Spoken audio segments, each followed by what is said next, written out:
Cette nouvelle enquête de 60 millions de consommateurs à présent, l'association a testé des produits de consommation courante, des bonbons, des gâteaux, des desserts glacés particulièrement appréciés des enfants.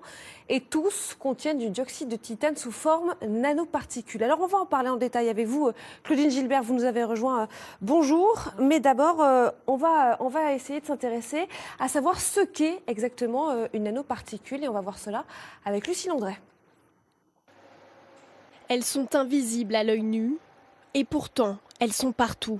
Depuis 20 ans, les nanoparticules envahissent progressivement notre quotidien. C'est un grain de matière entre 1000 et 100 000 fois plus petit qu'un cheveu. Dans cette gamme de taille, la matière a des propriétés nouvelles et c'est ces propriétés nouvelles que les industriels ou les scientifiques souhaitent utiliser pour fabriquer des matériaux innovants. Des produits plus légers, plus brillants, plus blancs. Les propriétés des nanoparticules sont nombreuses. Dans l'alimentation, elles agissent sur la couleur, la texture ou encore le goût.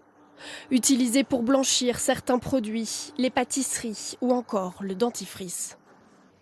On les retrouve aussi dans les bonbons, les sucreries, les gâteaux, sous forme d'additifs alimentaires. En cosmétique, elles permettent la tenue du rouge à lèvres, l'intensité des parfums. Présentes aussi dans les vêtements, les raquettes, les coques de portable, les crèmes solaires, les peintures. Aujourd'hui, ces molécules artificielles entrent dans la composition de plus d'1 millier de produits. On comprend maintenant ce qu'est une nanoparticule et pourquoi cela peut être dangereux. Claudine Gilbert, donc vous êtes avec nous. Ce que révèle aujourd'hui une étude de 60 millions de consommateurs, c'est que de nombreux produits de consommation en contiennent. Oui, cette étude porte précisément sur le dioxyde de titane. 60 millions de consommateurs a analysé 18 produits, des bonbons, des gâteaux, des biscuits, des glaces. Les fabricants avaient affirmé ne pas utiliser de nanoparticules. Or, 100% de ces produits en contiennent. Et l'autre problème, Claudine, c'est que ce n'était pas du tout spécifié sur les étiquettes de ces produits. Oui, le dioxyde de titane lui-même apparaît sous différentes appellations, le plus souvent titanium dioxyde ou E171, mais rien n'indique qu'il s'agit de nanoparticules, alors qu'au-delà de 10%, l'étiquetage est obligatoire.